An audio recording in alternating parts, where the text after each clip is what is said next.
Bismillahirrahmanirrahim. Assalamualaikum warahmatullahi wabarakatuh.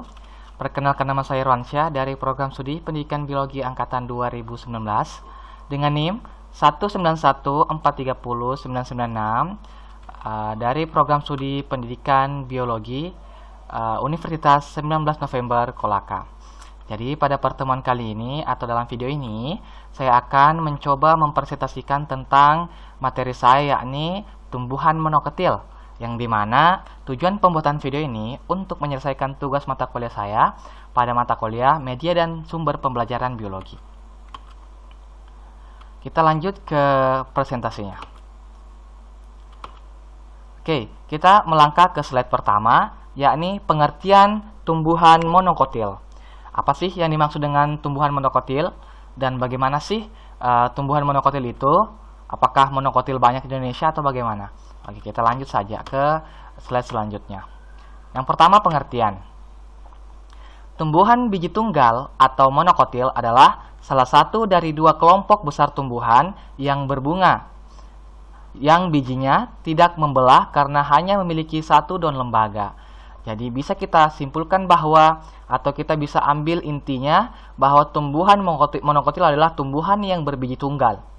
Nah, kelompok ini diakui sebagai takson dalam berbagai sistem klasifikasi tumbuhan dan memiliki berbagai nama seperti Monocotyledoniae, Liliopsida, dan Lilidae.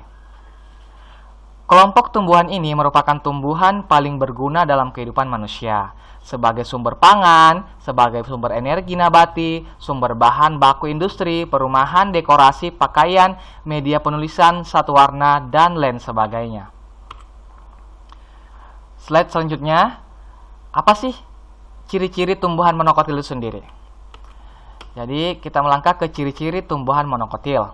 Yang pertama, memiliki biji berkeping satu atau tunggal. Jadi tumbuhan monokotil itu memiliki biji berkeping satu atau memiliki biji tunggal. Selanjutnya, memiliki kambium yang terletak di antara flum dan xilem. Jadi kalau tumbuhan monokotil ini, kambiumnya berada di tengah-tengah antara flum dan xilem. Selanjutnya, terdapat berkas vaskuler. Berkas vaskuler itu biasa kita sebut sebagai pembuluh angkut pada bagian batang yang bertipe kolateral tertutup atau di antara xilem dan flum tidak memiliki kambium. Selanjutnya, xilem dan flum letaknya tersebar dan tidak teratur. Next, di bagian batang dan akar tidak memiliki kambium sehingga tidak dapat terjadi pertumbuhan sekunder dan tidak akan tumbuh membesar. Akan tetapi, ada juga tumbuhan monokotil yang berkambium seperti sisal atau agave sisalana. Selanjutnya, berakar serabut. Salah satu contoh atau ciri-ciri khusus atau khas dari monokotil itu sendiri yakni berakar serabut. Selanjutnya, pada bagian ujung akar dilindungi oleh koleorisa, sedangkan ujung batangnya dilindungi oleh koleoptil. Next, secara umum monokotil berdaun tunggal kecuali jenis tanaman palem. Secara umum ya, monokotil itu berdaun tunggal kecuali pada tanaman palem. Bagian bunga terdiri atas kelopak mahkota benang sari yang jumlahnya 3 atau kelipan 3. Jadi ciri-ciri dari monokotil sendiri, bagian bunganya terdiri atas 3 kelopak, mahkotanya benang sari yang jumlahnya 3 ataupun bahkan di atas kelipatan 3. Selanjutnya, secara umum monokotil berurat daun sejajar atau melengkung dan berpelepah daun.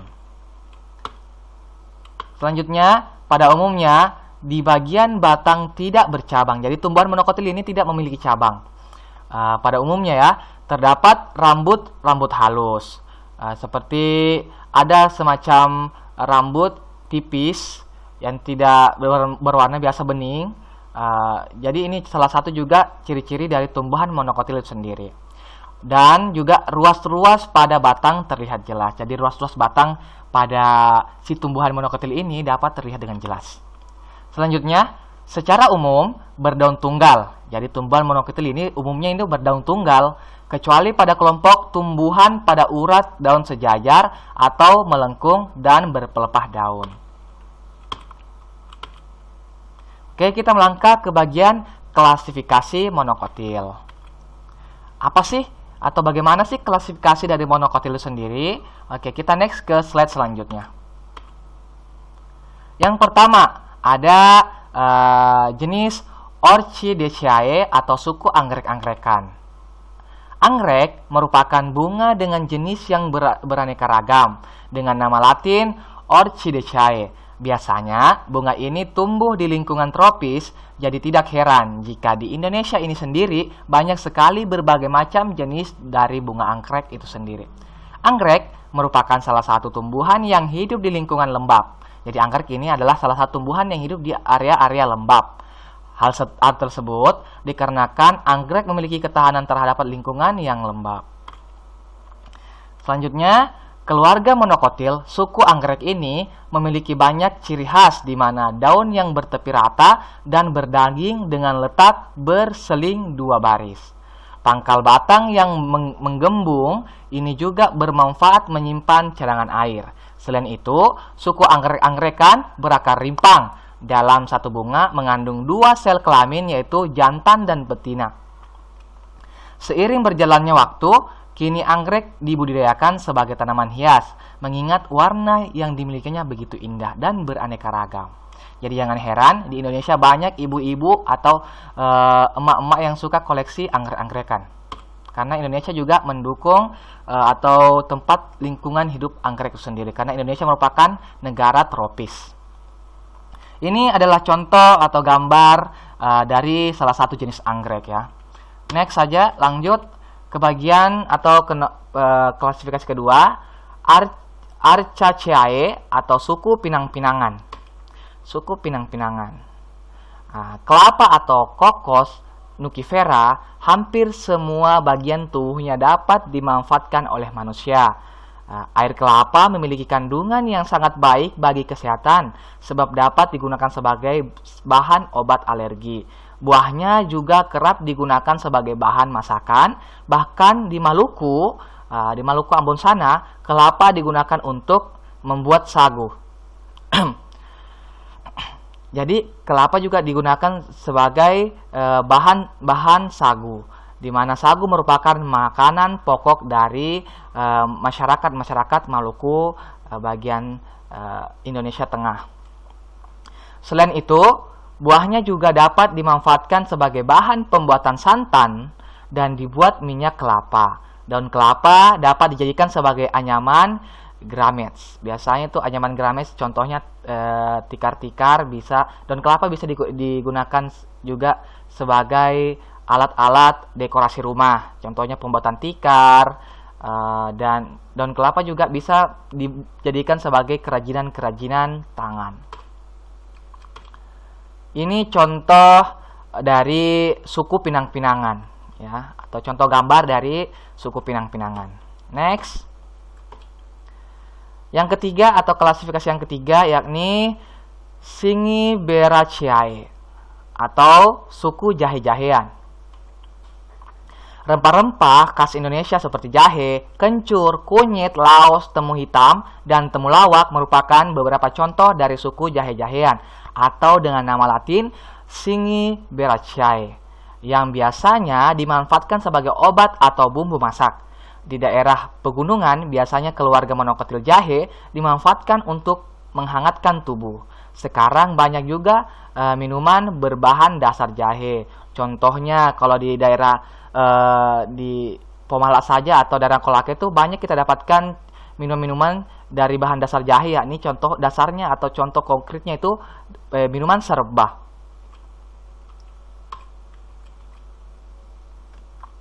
Dan ini contoh gambar dari suku jahe-jahean. Di sini ada gambar kunyit, gambar jahe, gambar temulawak, temu hitam, dan lain sebagainya. Selanjutnya, next ke bagian klasifikasi selanjutnya.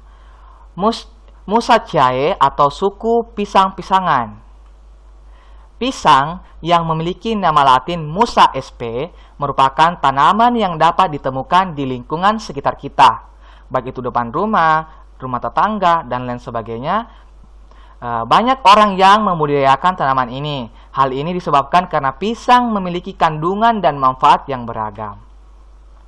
Manfaat yang dapat diambil dari mengkonsumsi buah pisang adalah menjaga kesehatan jantung, buah yang bagus untuk diet. Untuk para ibu-ibu diet biasanya pisang ini digunakan sebagai bahan makanan untuk program diet. Dapat digunakan sebagai masker wajah, ya, karena pisang juga mengandung vitamin C yang sangat kaya, jadi bisa mengencangkan kulit. Dapat digunakan sebagai masker wajah untuk mengatasi kulit kusam dan mengatasi penyakit anemia, serta memperlancar sistem pencernaan pada tubuh manusia.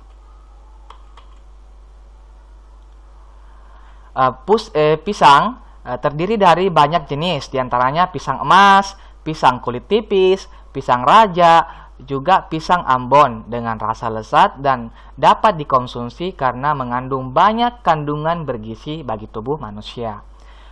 Suku ini ataupun suku pisang-pisangan ini juga mempunyai ciri khas daun-daun yang berpelepah, tulang daun menyirip seperti lancet, batang semu, juga bunga tunggal berupa karangan.